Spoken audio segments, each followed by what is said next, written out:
Glória a Deus, louvado seja o nome do Senhor. Vamos ao nosso café com Bíblia, que se encontra em 2 Reis, capítulo 14, do versículo 14 ao 21. Amém, aleluia. E ele tomou todo o ouro e prata e todos os vasos que foram achados na casa do Senhor e nos tesouros da casa do rei, e os filhos como reféns, e retornou para Samaria.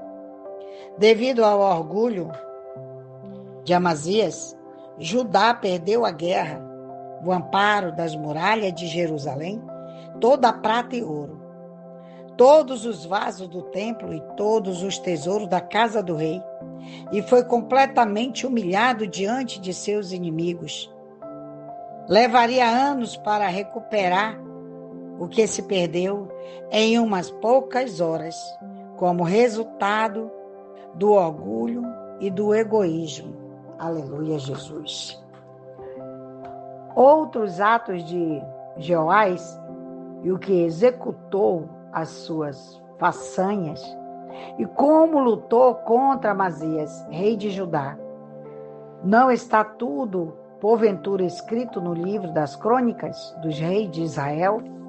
E Jeoás dormiu com os seus pais e foi sepultado em Samaria com os reis de Israel, e reinou em seu lugar Jeroboão, seu filho. Jeroboão 2, que é o segundo, né? Aleluia. E Amazias, filho de Joás, rei de Judá, viveu depois da morte de Joás, filho de Joacás, rei de Israel, 15 anos. E os outros feitos de Amazias não estão, porventura, escritos no livro das crônicas dos reis de Judá? E fizeram conspiração contra ele em Jerusalém, e ele fugiu para Laques. Mas enviaram atrás dele até Laques, e ali o mataram. O autor de Crônicas associa a conspiração, a idolatria da qual Amazias era culpado. Está lá em 2 Reis 25, do versículo 27. E trouxeram-no sobre cavalos e sepultaram em Jerusalém com seus pais, na cidade de Davi. Como já foi dito, ele começou bem, mas terminou mal. Então todo o povo de Judá tomou Azarias, né? Este rei também era conhecido como Uzias, que era já de 16 anos, e o fizeram rei em lugar de seu pai Amazias. Edificou ele, aleluia, a Elate, e restituiu a Judá, depois que o rei dormiu com seus pais. Foi no ano em que este rei morreu que Isaías teve uma grande visão. Ele viu o Senhor, o que deu início às suas grandes profecias. Está lá em Isaías 6, né? Aleluia, glória a Deus. Louvado seja o nome do Senhor Jesus. Mais uma palavra, né? A palavra de Deus, quando a gente presta bem atenção nela, é rica em detalhes. Quando eu estava lendo aqui, me veio à memória algumas coisas, né? Aleluia. Que nós precisamos escrever, contar. Se você tem uma história, você tem que contar essa história. Ela tem que ficar registrada, né? E às vezes a história não é muito boa, né? É uma história triste, é uma história de luta, é uma história de, muitas vezes, de desobediência. Porque o nosso Deus, Ele sabe quem eu sou, Ele sabe quem tu és. Então, Ele vai tocar, Ele toca. Quando Ele diz que Ele tira, Ele tira.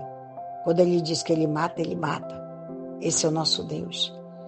E nós precisamos entender que o nosso respirar dependemos dEle. Muitas das vezes perdemos entes queridos que nós não gostaríamos de perder. Mas é a vontade de Deus. Deus, Ele Tem gente até que diz que Deus escreve certo por linhas tortas. Não, Ele escreve certo por linhas certas mesmo. Nós é que precisamos aprender mais de Deus. Deus, Ele é amor, mas Ele também é fogo consumidor. Quando nós aprendemos, entendemos quem é Deus para nós, o que é que nós significamos para Ele, Ele te guarda, Ele te cura, Ele te leva nos lugares mais altos, porque Ele quer te ver bem. E muitas das vezes nós não confiamos, nós nem aprendemos a aumentar nossa fé. Precisamos aumentar nossa fé, para que as coisas desçam do céu para nós. Quando Ele falava com aquele povo, né, que Ele ia descer, o verdadeiro maná do céu, Ele enviava. Só que aquele povo não queria, olhava para o que o Deus mandava, né? E não queriam, mas quando eles colocavam, tem uma palavra que diz que quando eles colocavam na panela que eles botavam para cozinhar, tinha um sabor que eles queriam comer. Olha como Deus é maravilhoso, né? Às vezes, a nossa luta é maior porque a gente não entende as coisas de Deus. Nós precisamos entender, olhar para a natureza, o que Deus faz com os pássaros, né? Eles, aqui mesmo atrás da minha casa tem uma mangueira. Pensa, tem momento que é um monte de periquitinho, tudo comendo as frutas que tá na árvore, né?